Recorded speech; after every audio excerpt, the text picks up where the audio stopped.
بالله من الشيطان الرجيم. بسم الله الرحمن الرحيم.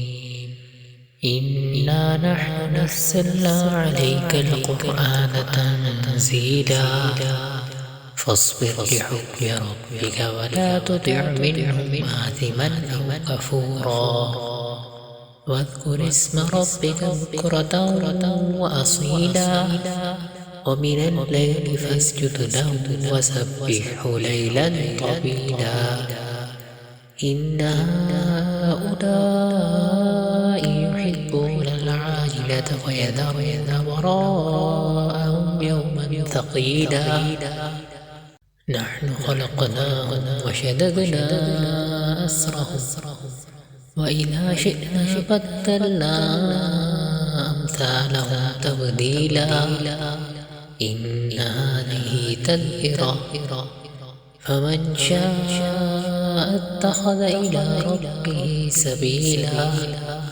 وما تشاءون إلا أن يشاء الله إن الله كان عليما حكيما يدخل من يشاء في رحمته والظالمين أعد لهم عذابا أليما.